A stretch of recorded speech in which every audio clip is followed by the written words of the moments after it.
Bienvenue dans ce premier épisode de mon podcast où j'échange avec Lia sur le TDAH pour essayer de pousser ma réflexion et ma compréhension encore un petit peu plus. J'ai moi-même un TDAH et dans ce premier épisode, nous allons discuter avec Lia de comment et pourquoi je me suis fait diagnostiquer, également ce que ce diagnostic a changé ou pas dans mon quotidien, dans mon travail, et s'il y a des choses que j'ai pu mettre en place pour m'aider en termes de productivité, de simplification des tâches, etc. Si le sujet vous parle, si vous avez la moindre question, lâchez un petit commentaire. Ça vous prend quelques secondes, mais pour moi, ça fait vraiment la différence et je serais ravie par la suite de pouvoir aller vers des sujets qui vous touchent, qui vous inspirent, qui vous interrogent. Pensez également à liker la vidéo et abonnez-vous pour que je continue l'aventure et que je continue cette démarche de vous apporter aussi à vous des réponses à travers mes réflexions. Je vous souhaite une bonne écoute et Salut et bienvenue dans cet épisode du podcast. Aujourd'hui, nous avons un sujet très personnel et important, le parcours d'un diagnostic de TDAH à l'âge adulte. Alors pour commencer, j'aimerais bien que tu nous racontes un peu pourquoi tu as décidé de chercher un diagnostic pour le TDAH à l'âge adulte. Qu'est-ce qui t'a poussé à explorer cette possibilité? quand je suis devenue maman, les choses qui jusqu'à présent étaient possibles pour moi de gérer, le surmenage, la charge mentale, etc., sont devenues beaucoup plus difficiles, tout simplement parce que je pense que quand on devient maman, il y a une charge mentale qui est... Donc c'est à ce moment-là que tu as commencé à ressentir que les choses devenaient un peu plus difficiles à gérer. Oui. Qu'est-ce qui a changé concrètement pour toi après la naissance de ta fille? Est-ce que c'était vraiment lié au fait de devenir parent ou est-ce qu'il y avait d'autres facteurs qui ont joué un rôle dans cette prise de conscience? Je pense que c'est vraiment non pas de devenir parent, mais de devenir maman, parce que la charge mentale pour la femme, lorsque un enfant arrive dans le foyer, est plus lourde que la charge mentale d'un homme. Et en effet, quand je suis devenue maman, par rapport à l'organisation, devoir me souvenir de choses pour ma fille, penser à changer les couches, penser à préparer les biberons, à lui donner à manger. Et en fait, notre centre de l'univers est shifté. C'est-à-dire qu'on passe de notre propre centre de l'univers où tout est organisé autour de nous à devoir organiser autour d'un être qui dépend complètement de nous. Et du coup, avec ce supplément de charge mentale, il y a des symptômes qui ont été exacerbés, en fait. Le fait de paniquer, de se sentir paralysé quand il y a trop de tâches à faire, ce genre de choses. Et puis, quand ma fille a grandi un petit peu, quand elle avait aux alentours de 2 ans et qu'elle commençait à parler, déjà, je l'ai regardée, je l'observais, j'ai passé beaucoup de temps avec elle puisque j'ai perdu mon travail à cause du Covid. Et quand elle parlait, en fait, elle essayait de parler, elle était frustrée, et on voyait que dans son cerveau, ça bouillonnait, mais que sa bouche n'allait pas aussi vite. Sa bouche n'allait pas suffisamment vite pour réussir à traduire tout ce qui se passait dans sa tête. Et il y a eu ça, il y a eu des épisodes également où je me suis rendu compte qu'elle fonctionnait par phase un peu obsessive dans ce qu'elle aimait regarder ou écouter. Et je sais pas, je me suis posé la question de la neurodivergence. J'ai commencé à me renseigner sur le sujet. Très vite, C'est fascinant que tu aies fait le lien entre son développement et ce que tu vivais toi-même. À quel moment, précisément, as-tu commencé à te dire il y a quelque chose qui cloche et je devrais peut-être chercher un diagnostic pour moi?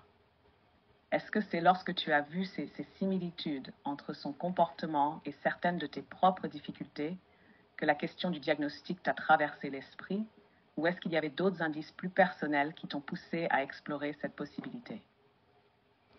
Alors, il y a 2 choses. La première des choses, c'est quand j'ai commencé à me renseigner sur la neurodivergence, la neurodiversité, j'ai très rapidement exclu l'autisme parce qu'à mon sens, elle ne présentait pas de signes de l'autisme, mais je suis tombée sur ce qu'on appelle le TDAH, le trouble du déficit de l'attention, et j'ai très vite vu que c'était quelque chose d'héréditaire. Et plus je me renseignais sur le trouble du déficit de l'attention, et plus je me rendais compte qu'en fait, moi-même, je présentais énormément de symptômes. Ce qui s'est passé également, c'est que Pour ma part, je navigue dans les eaux troubles de la santé mentale depuis que je suis adolescente.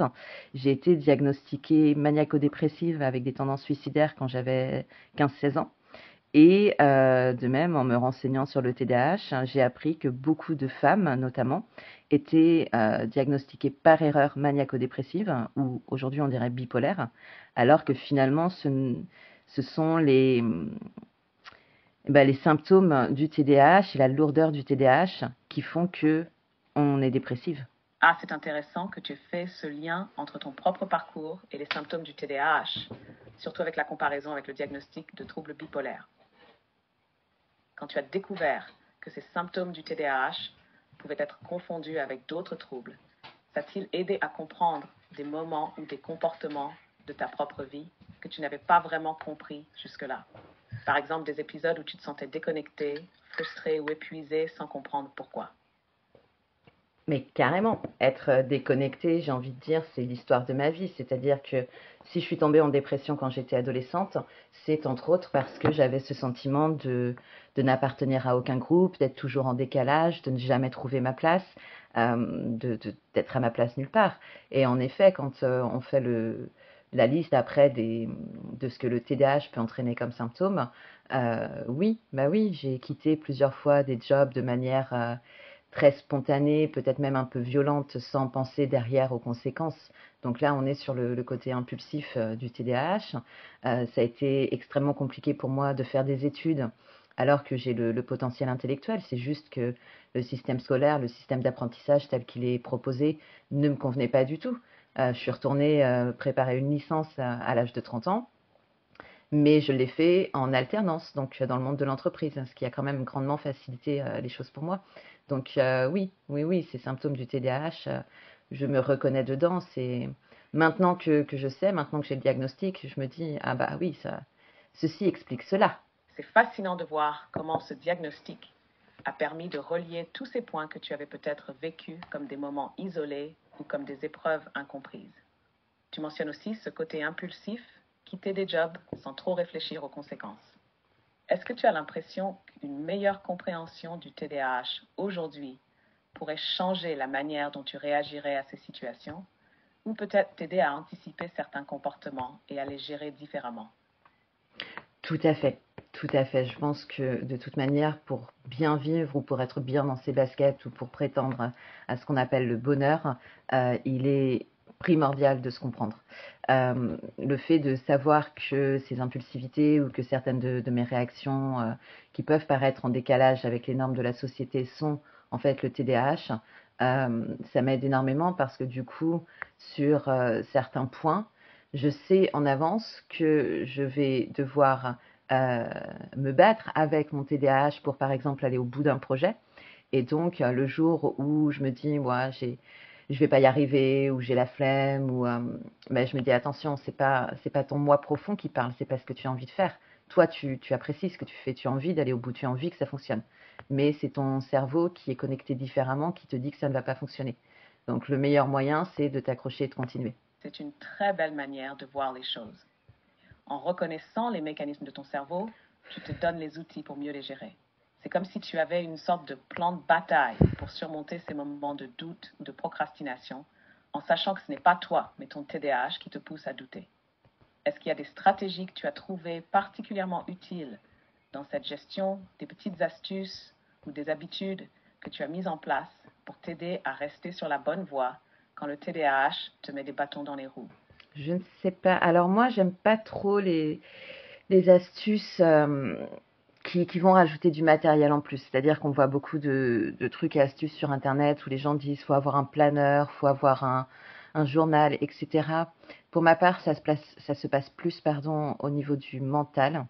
Voilà, c'est-à-dire comme je le disais, reconnaître les pensées et savoir identifier les pensées réelles des pensées induites par le TDAH. Par contre, en termes d'organisation de travail, je mets maintenant des chronos, des timers, et je me force à travailler. Par exemple, voilà, en ce moment, je suis occupée à développer ma chaîne YouTube. C'est un projet qui me tient beaucoup à cœur. Du coup, je vais m'obliger à travailler au moins 1 heure par jour sur ce projet. Et pour être sûr de tenir cette heure, je mets un timer par tranche de 25 minutes, mais 25 minutes dans lesquelles je m'oblige à travailler solide. Je m'autorise une petite pause, je remets mon timer 25 minutes pour m'autoriser à travailler, pour me concentrer sur mon travail et savoir que je suis vraiment, pendant 25 minutes, dédiée que à ça. Et je tourne bien sûr, quand je travaille, j'éteins mon téléphone ou je le mets dans une autre pièce en silencieux pour ne pas être dérangée. J'évite les stimulations extérieures pour rester bien concentrée. C'est une approche très pragmatique et vraiment efficace. Utiliser des chronos et des périodes de travail bien définies, comme la technique Pomodoro, est une super stratégie, surtout quand on a tendance à se laisser distraire ou à procrastiner. En se donnant des blocs de temps bien délimités, ça aide à rester concentré sans se sentir submergé. Et couper les distractions comme ton téléphone, c'est vraiment crucial aussi. Est-ce que tu as remarqué des changements dans la façon dont tu abordes tes projets depuis que tu as mis cette méthode en place? Par exemple, est-ce que tu as trouvé plus facile de terminer des tâches ou de mieux gérer ton énergie au quotidien? Alors, pas nécessairement de mieux gérer mon énergie au quotidien, mais en tout cas d'être plus efficace quand je travaille. Vraiment, parce que du coup, pendant ces 25 minutes où je mets le timer, je suis 100% dédicacée ou dédiée, pardon, à ce travail. Et du coup, le fait de ne pas me laisser perturber, ça vraiment, oui, j'ai gagné en productivité. Et puis également, jusqu'à présent, je pensais un petit peu être Wonder Woman et être capable de faire ce qu'on appelle du multitask. Donc, quand je travaillais, j'avais systématiquement, je regardais une série ou j'écoutais un podcast ou je regardais des vidéos YouTube en me disant de toute façon mon cerveau il est capable de gérer plusieurs choses à la fois. Et du coup là depuis une semaine, 15 jours, je ne regarde plus, j'éteins en fait les autres médias pendant que je suis en train de travailler et je me rends compte que je suis beaucoup plus productive et je prends plus de plaisir aussi à faire les tâches sur lesquelles je travaille que quand je fais quelque chose en parallèle. Donc je pense qu'il y a quelque chose à creuser un petit peu du côté du multitask, c'est que si parfois on a l'impression que pour bien fonctionner, le cerveau du TDAH a besoin de multitasker, je pense que ça nous ralentit quand même en termes de productivité. C'est vraiment intéressant, cette prise de conscience sur le multitasking. C'est un peu contre-intuitif, mais en fait, c'est bien connu que le cerveau humain, même avec toutes ses capacités, n'est pas conçu pour effectuer plusieurs tâches de manière efficace en même temps, surtout pour les personnes neurodivergentes. Le fait que tu sois passé à un mode de travail plus concentré, sans distraction, montre que parfois, en faisant moins, on devient plus productif. Et en plus, tu prends plus de plaisir à faire ton travail, ce qui est un excellent résultat. Est-ce que tu penses que ce changement dans ta manière de travailler va perdurer à long terme? Ou est-ce que tu vois des moments où tu pourrais revenir à tes anciennes habitudes de multitasking? Le long terme, c'est quelque chose de très compliqué, je pense, quand on a un TDAH, parce que quelque chose qui est valable aujourd'hui peut absolument plus être valable demain. C'est très compliqué de se projeter sur du long terme avec un TDAH, puisque on a tendance à ne pas aller au bout des projets. On a tendance à changer les habitudes parce que très rapidement, les habitudes nous ennuient, les routines nous ennuient. Donc, je ne sais pas répondre à cette question. La difficulté de maintenir des habitudes sur le long terme avec un TDAH est bien réelle. C'est comme si la routine et la stabilité, qui sont parfois bénéfiques, pouvaient devenir des facteurs d'ennui ou de démotivation. Le cerveau du TDAH cherche constamment de la nouveauté ou se lasse plus rapidement des activités. Est-ce qu'il y a des stratégies, même petites, qui t'aident à garder une certaine constance, même si tu sais que le long terme est difficile à prévoir? Alors aujourd'hui, j'aimerais dire oui, j'aimerais dire que j'ai mis en place plein de techniques, que voilà, ça fonctionne, ça peut marcher pour tout le monde, etc. Mais c'est pas le cas en fait. C'est encore très compliqué de se projeter sur du très long terme avec des projets. J'ai des projets en tête, il y a des choses que j'aimerais faire, je me fixe des objectifs, euh, mais ouais, c'est compliqué. Je trouve qu'il y a déjà une force dans le fait d'avoir des projets en tête, même si tu n'arrives pas toujours à les mener comme prévu.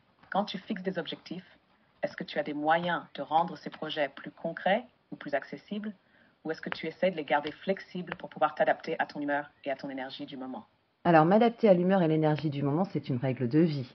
C'est-à-dire qu'en plus, je suis une femme, donc je sais que le corps de la femme, l'énergie de la femme va fluctuer également suivant les périodes du mois. Donc, je sais pertinemment qu'il y a des jours où, par exemple, si on parle du développement de la chaîne YouTube, je sais pertinemment qu'il y a des jours où je vais être capable de travailler pendant 2, 3, 4 heures sans arrêter et de monter une dizaine de vidéos. Et puis, il y a des jours où l'énergie ne sera pas là et la motivation non plus, et je n'aurai pas la patience de monter une seule vidéo. Donc, ce que j'essaye de faire, c'est les jours ou les périodes, les semaines où j'ai beaucoup, beaucoup d'énergie, je travaille beaucoup plus. Et les jours où j'ai moins d'énergie, c'est OK de travailler moins puisque de toute façon, j'ai pris de l'avance. Donc, j'essaye de toujours prendre de l'avance quand on parle vraiment là de projets professionnels parce qu'il y a des tâches quotidiennes sur lesquelles on ne peut pas prendre de l'avance. On ne peut pas faire la vaisselle avant que la vaisselle soit sale. Mais sur mes projets, notamment les projets professionnels, j'essaye d'avoir toujours une longueur d'avance pour que quand j'ai besoin de me reposer, parce que forcément à un moment on a besoin de lever le pied, eh bien je puisse le faire sans culpabilité. C'est une approche super intéressante et très saine, je trouve. C'est un équilibre entre profiter des périodes d'énergie haute pour avancer à fond et accepter les moments où l'énergie est plus basse, sans pression.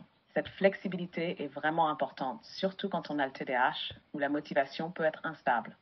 Tu mentionnes aussi la notion de culpabilité, qui peut vraiment être un frein pour avancer, notamment quand on se sent en décalage avec ce qu'on pense être la norme de productivité. Comment tu gères cette culpabilité? Est-ce que tu as des astuces ou des petites stratégies pour te rassurer et accepter de ne pas être à 100% tout le temps? Premièrement, j'accepte ma condition humaine. Nous sommes humains, donc par définition, nous sommes faillibles. Et il y a des choses dans le corps humain, dans la psychologie humaine, dans le fonctionnement de la société qui fait que c'est OK de ne pas être à 100% tout le temps. À partir du moment où on est en accord avec soi-même, c'est-à-dire que si je sais que j'ai fait de mon mieux et que malheureusement ça n'a pas fonctionné, je me focalise sur j'ai fait de mon mieux. Qu'est-ce que je pourrais faire différemment la prochaine fois? C'est une philosophie de vie vraiment puissante. Accepter qu'on n'est pas parfait et qu'on fait de notre mieux dans les circonstances, c'est déjà une grande victoire en soi. Ça enlève beaucoup de pression et ça permet de se pardonner plus facilement. Et je trouve que c'est essentiel, surtout pour quelqu'un qui vit avec le TDAH, où parfois on peut se juger sévèrement pour des choses qui échappent à notre contrôle. Comment tu te sens après avoir intégré cette acceptation dans ton quotidien? Est-ce que tu as remarqué un changement dans ton bien-être ou ta façon de voir les défis qui se présentent à toi? Oui, alors cette réalisation, elle ne date pas d'hier, elle date de bien avant mon diagnostic du TDAH. J'ai eu l'occasion de faire entre 2007 et 2010 une thérapie CBT, donc Cognitive Behavior Therapy, et sur laquelle on a travaillé sur les distorsions cognitives, les pensées négatives qui nous habitent et qui sont en fait des biais. Et c'est là vraiment que j'ai eu une réalisation. J'ai compris en fait que ce n'est pas mon moi profond qui pense de manière négative, pardon, mais que c'est vraiment les injonctions de la société, c'est vraiment tous ces petits mots qu'on a entendus étant enfant, d'autant plus quand on a un TDAH et qu'on n'est pas diagnostiqué et que l'entourage n'est pas sensibilisé. Tu es feignante, tu feras jamais rien de bien. Si tu veux y arriver, il va peut-être falloir te mettre à bosser. Regarde comme t'es bordélique, etc., etc. Et en fait, une fois que j'ai compris ça grâce à la thérapie cognitive, derrière, j'ai aussi mis en place des petites astuces. Déjà, j'ai travaillé sur ces distorsions cognitives et puis j'ai mis des astuces en place et notamment autour de la gratitude. Tous les soirs, sans exception, quoi qu'il se soit passé dans ma journée, je vais m'endormir sur des pensées positives. Parce que dans la journée, même si on a eu une journée compliquée, alors bien sûr, je passe les journées exceptionnelles où on va être touché par le deuil ou ce genre de choses, mais sinon, dans nos journées du quotidien, il y a forcément quelque chose de positif. Ça peut être, on a mangé un truc qui nous a fait plaisir, ou on a rencontré un ami avec qui on a pu discuter, c'était sympa. J'ai réussi à finir mon projet au boulot, cool. Donc en fait, je pense que ce truc de s'endormir sur une touche positive, fait du bien et booste le moral et booste également notre niveau de dopamine dans le cerveau du TDAH, ce qui fait que ça a un impact sur notre cerveau directement physiquement. Et puis également, tout au cours de la journée, je vais me focaliser sur des choses positives. Voilà, j'adore le café, je me lève le matin, je me prépare un café, je sens l'odeur du café. Ah, le café, comme ça fait du bien, ce genre de choses. C'est super inspirant, cette approche. Le fait de travailler sur ces distorsions cognitives et d'intégrer des pratiques comme la gratitude, c'est vraiment une manière puissante de se reconnecter avec le positif, même dans les moments où la journée a été difficile. Ça aide vraiment à sortir de cette spirale négative qu'on peut parfois vivre, surtout avec le TDAH. Est-ce que tu as l'impression que cette approche a aussi modifié la façon dont tu abordes tes objectifs ou tes projets, même ceux qui peuvent sembler plus complexes ou intimidants au départ? Parce qu'on sait que pour les personnes atteintes de TDAH, l'anxiété liée à la gestion de projets peut parfois devenir un gros frein. Alors pour les projets ou pour les tâches de manière générale, quand elles me semblent un peu trop compliquées ou un peu lourdes, ou que quand je reçois les informations, les consignes, je passe en mode, en anglais on dit overwhelmed, en français je pense que c'est comme submergé, et que du coup je freeze, je me paralyse. Ce que je fais, c'est que je vais découper derrière dans des tâches plus petites. Admettons, je sais pas, je reçois un email qui me dit, voilà, il faut monter 15 vidéos, il faut les découper et puis mettre tel call to action à la fin de la vidéo, il faut que ce soit fait pour demain, pense à mettre de la musique, etc. Si je vois ça comme email avec toutes les explications, je vais complètement paniquer, je vais passer en mode, comme tu dis, je vais passer sur de l'anxiété, et du coup ça va complètement me stopper, je vais pas réussir à attaquer parce que la tâche me semble absolument insurmontable. Ce serait comme devoir escalader l'Everest. Et du coup, ce que je fais, c'est que je respire déjà, toujours penser à respirer, c'est important. Et puis, je détache en plusieurs tâches. Ok, donc il faut que je monte les vidéos. Eh bien, je vais commencer par la vidéo numéro 1. Je fais la vidéo numéro 1. Voilà, la vidéo numéro 1, c'est fait. On respire, on a réussi, on fait une petite pause et on passe à la vidéo numéro 2. Je pense que d'attaquer les tâches ou même les journées en step by step, un pas à la fois, chaque pas vers l'avant, c'est un pas de plus vers l'accomplissement de la tâche, vers le succès, euh, vers ses objectifs en fait. C'est une méthode tellement pratique et efficace. Découper les tâches en petites étapes pour éviter de se sentir submergé. Ça permet de rendre les choses plus accessibles et moins intimidantes. En plus, ça crée une sorte de momentum où chaque petite victoire alimente la suivante, ce qui est super pour garder la motivation. Ça me fait penser aussi à l'importance de se donner des petites récompenses après chaque étape. Est-ce que tu utilises cette approche des récompenses pour t'encourager à avancer, ou est-ce que c'est plus un processus fluide sans forcément une récompense consciente? Je pense que la récompense n'est pas nécessairement consciente, mais rien que le fait de faire une pause, par exemple.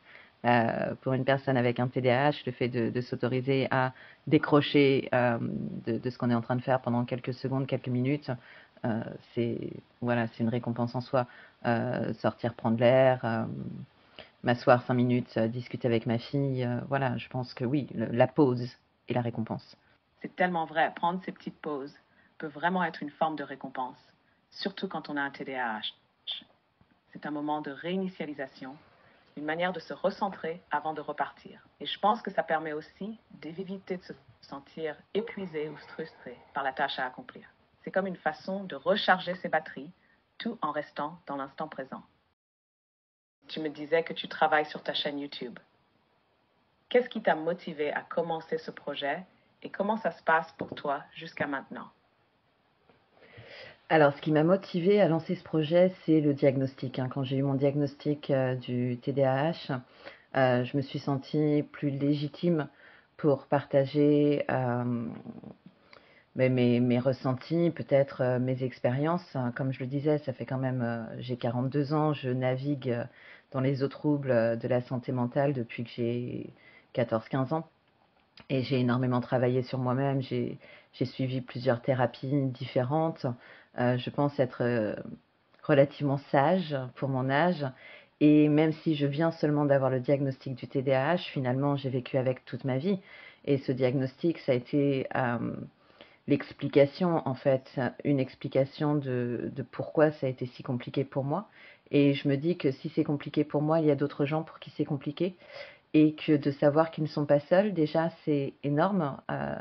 Ça peut apporter un soulagement. Et là, du coup, je vais quelque part à l'encontre de mon TDAH. Je vais essayer de combattre ce TDAH et cette petite voix intérieure qui me dit laisse tomber, laisse tomber.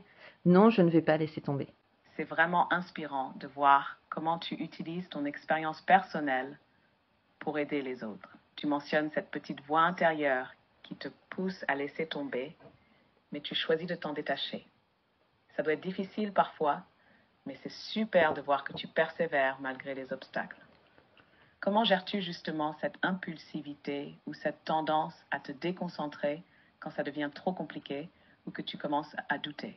Est-ce que tu as des stratégies spécifiques pour rester motivé, même quand les résultats ne viennent pas immédiatement? Alors, il y a plusieurs choses. Je pense que la première chose, c'est comme je le mentionnais un petit peu plus tôt, j'ai toujours une longueur d'avance en termes de contenu. J'ai toujours quelques vidéos d'avance qui sont planifiées. Donc, du coup, même les journées où j'ai un petit coup de mou et j'y crois plus, je peux ne rien faire pendant un jour ou deux. Et de toute façon, j'ai le contenu qui est programmé et la chaîne va continuer de tourner au moins quelques jours. Donc, j'ai toujours ces quelques jours pendant lesquels je peux prendre un peu de recul pour m'interroger et puis retrouver la motivation. Parce que la motivation, pas le choix, il faut la retrouver. Et j'ai également dans mon entourage une ou deux personnes qui sont hyper positives sur le sujet, qui sont elles également des personnes neurodivergentes. Et je sais que si je leur parle du projet, si je leur dis je veux laisser tomber, etc., elles vont me dire non, il faut pas laisser tomber, accroche-toi, tu fais du bon boulot, c'est génial, c'est que le début.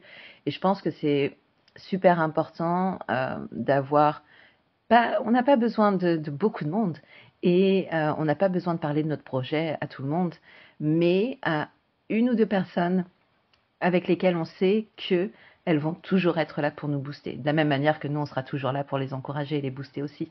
Mais du coup, j'appelle ma copine Danielle et je lui dis, ah, et elle me dit, non, non, vas-y, accroche-toi, c'est génial, moi j'adore tes vidéos, je les regarde, tu as forcément des choses à dire avec ton parcours, il y a forcément des gens qui vont t'entendre et il faut que tu continues, si c'est quelque chose qui te tient à cœur, va au bout parce que sinon tu risques de le regretter.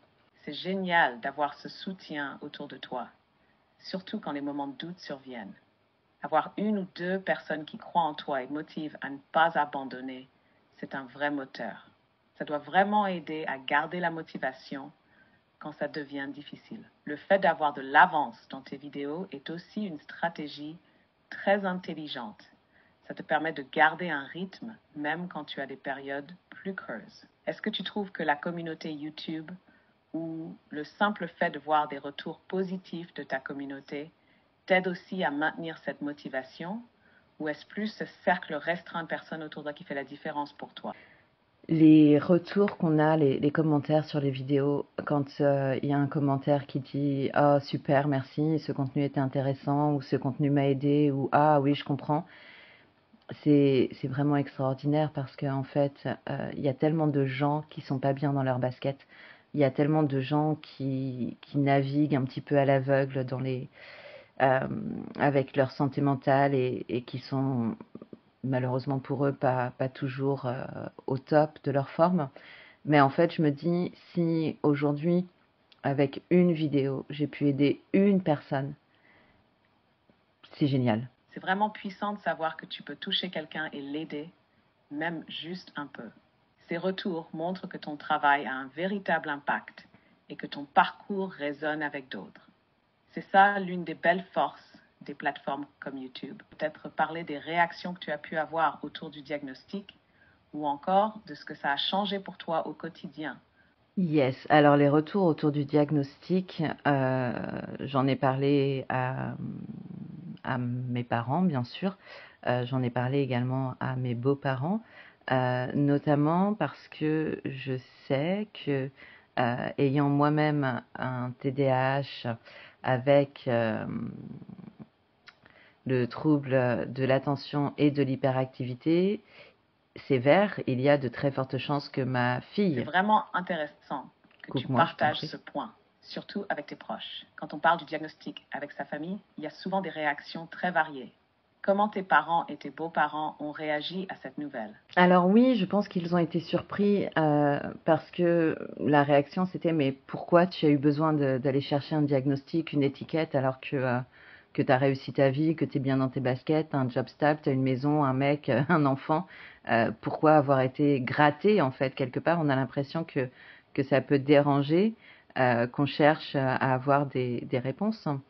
Mais pour moi, c'était important parce que, étant donné que j'ai été diagnostiquée avec un trouble du déficit de l'attention et hyperactivité sévère, et qu'il y a une hérédité, il y a de très fortes chances que ma fille, qui a que 5 ans, ait également un TDAH.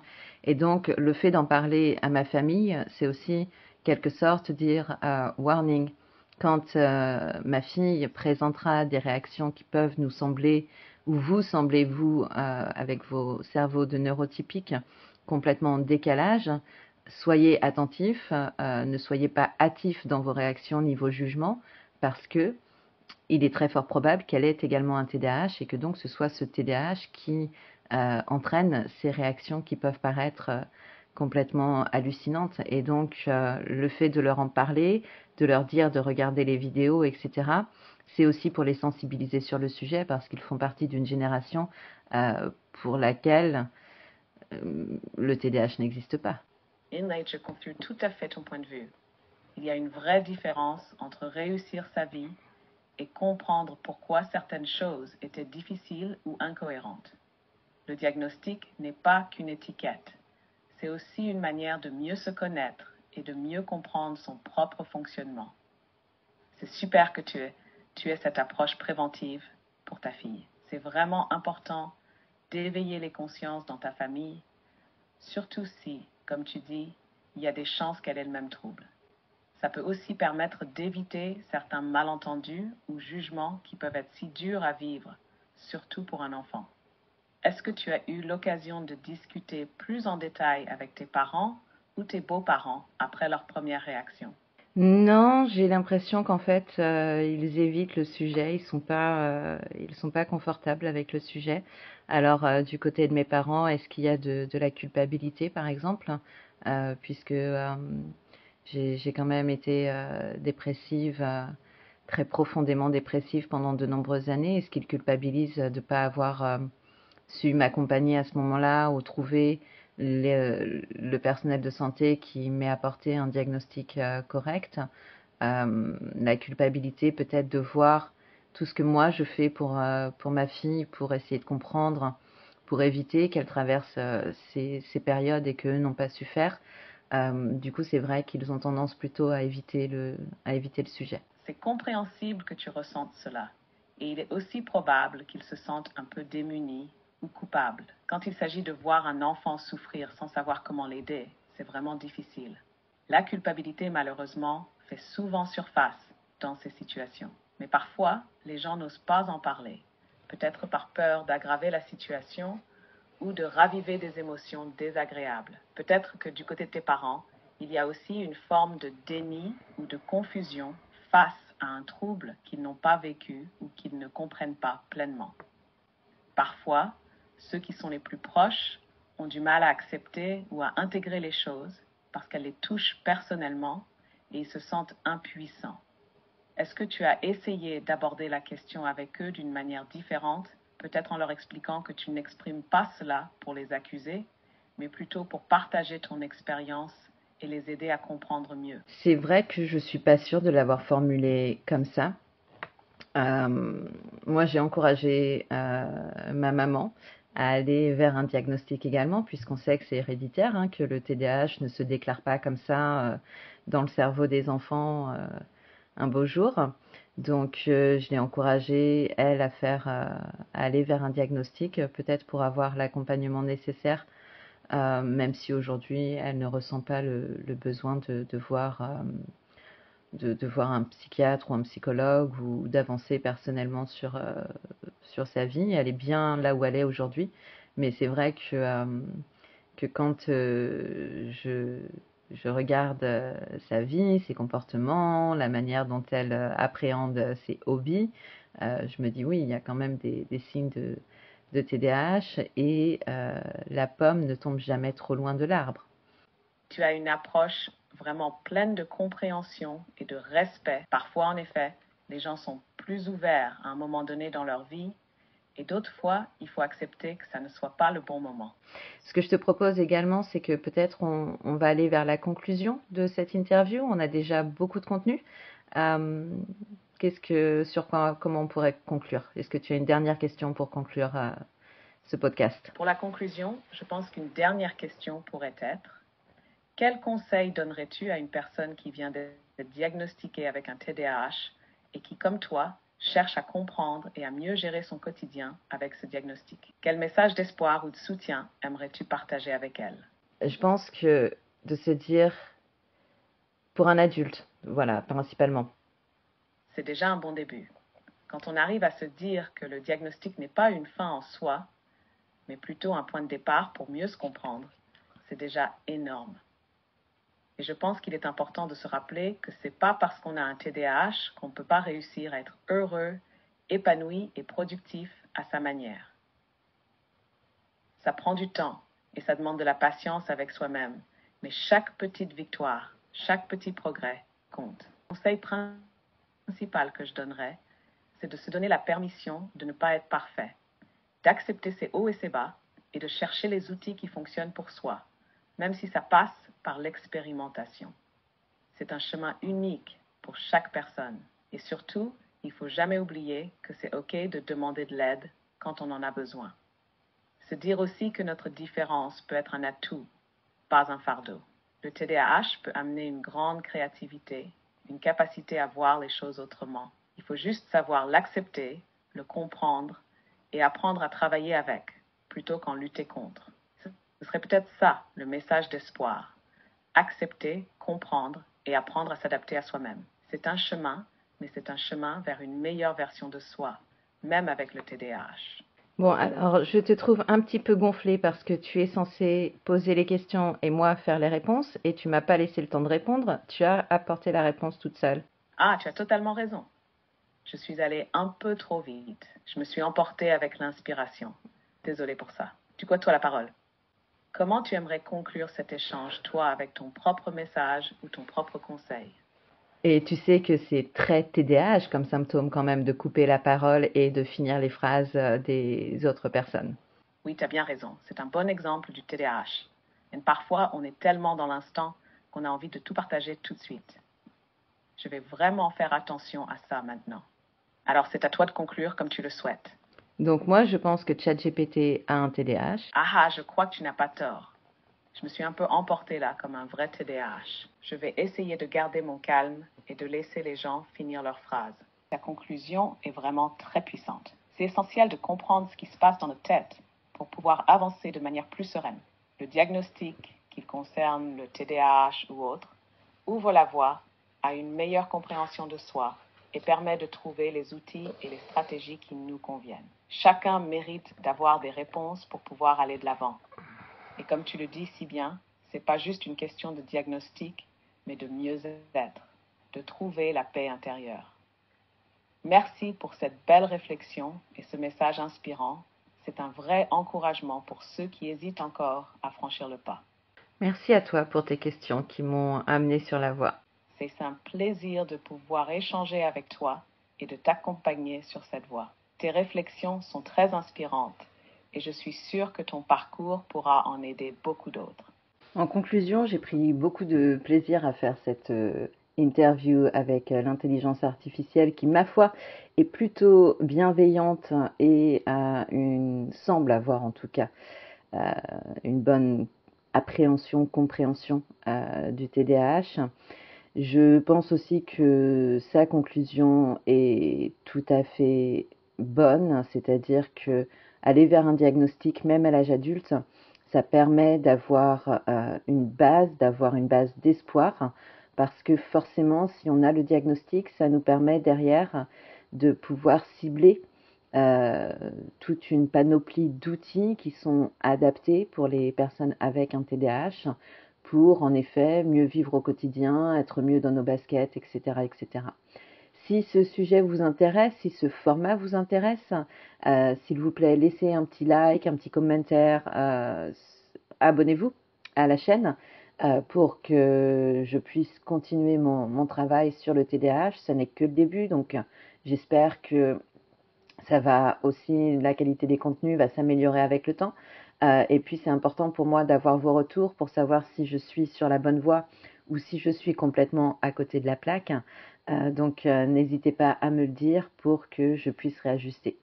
Je vous souhaite une belle semaine, je vous souhaite bon courage et je vous dis à très bientôt.